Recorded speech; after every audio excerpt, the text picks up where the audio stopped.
श्री गणेश नमः। This is me Shri आचार। Recently एक उत्तर प्रदेश से खबर सामने आती है। वैसे तो आए दिन उत्तर प्रदेश से कोई ना कोई खबर बातें सामने आती ही रहती है, कोई नई बात तो है नहीं है। लेकिन उत्तर प्रदेश इटावा से आज के टाइम में, जिसे हम मॉडर्न टाइम कहते हैं, उस टाइम में एक ऐसी खबर सुनने को मिलती है जिसे सुनकर आप दंग रह जाएंगे, हैरान रह जाएंगे। ये न्यूज सामने आई है।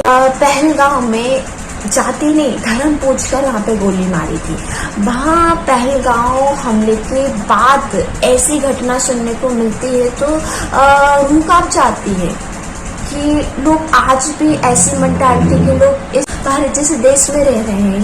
ये सब कुछ, और हमारे जो भारत की देश के आज़ादी हुए कितने वर्ष बीत चुके हैं, उसके बावजूद ऐसे लोग हैं इस धराधाम पर जो अपनी मेंटालिटी बदल ही नहीं रहे हैं। ये वैसे तो एक ब्राह्मण का ही कर्तव्य है, जन्मसिद्ध अधिकार है व्यासपीठ पर बैठने का और कथा वाचने का, कथा वक्ता बनने का। लेकिन उत्तर प्रदेश इटावा में एक यादव हैं जो व्यासपीठ पर बैठकर कथा वाचते हैं।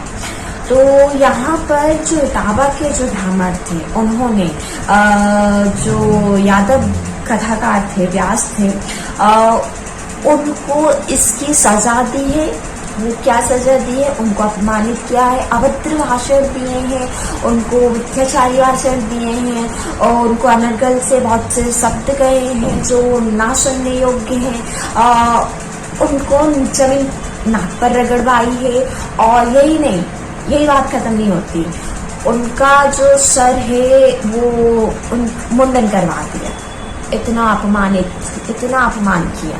वैसे तो अब मॉडर्न टाइम चल रहा है, जात पात कोई मायने रखती है नहीं ज्यादा। लेकिन ये जो इटावा में किया है, मानते हैं एक यादव जो है, यादव का कोई शास्त्रों के अनुसार भी ये है नहीं कि व्यासपीठ पर बैठे एक ब्राह्मण का ही अधिकार है। लेकिन यदि वो बैठ भी गए हैं, हो भी उनसे भूल, तो यहाँ पे कहीं ना कहीं ये बात भी है कि जो हम सब लोग कहते हैं कि जिसका मस्तक पर तिलक हो, गले में कंठी हो, हाथ में कलावा हो, मुख पर भगवान का नाम हो, और वो प्रभु का भजन कीर्तन ही करता है दिखावे से ही सही, तो उसका अपमान भी नहीं करना चाहिए।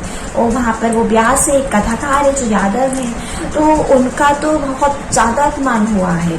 और एक जो जिसके मस्तक पर तिलक हो, भगवान का सच्चा भक्त हो, ठीक है, ये सब जो प्रभु से जुड़ने वाले कोई कार्य कर रहा है ना, उसका अपमान करना और या उसको इतना मतलब दुख देना किसी प्रकार से कि उसको ज्यादा कष्ट पहुंचे, तो उस किसी के जीवन में सुख के द्वार बंद हो गए, दुख के उसने द्वार खोल लिए हैं। आज के जो टाइम चल रहा है मॉडर्न टाइम में, ये ऐसी न्यूज़ें सुनने को मिल रही हैं। ठीक है, उनसे गलती हो गई, पर तुम्हारा भी कोई हक नहीं बनता किसी को अपमानित करने का, कोई हक नहीं है।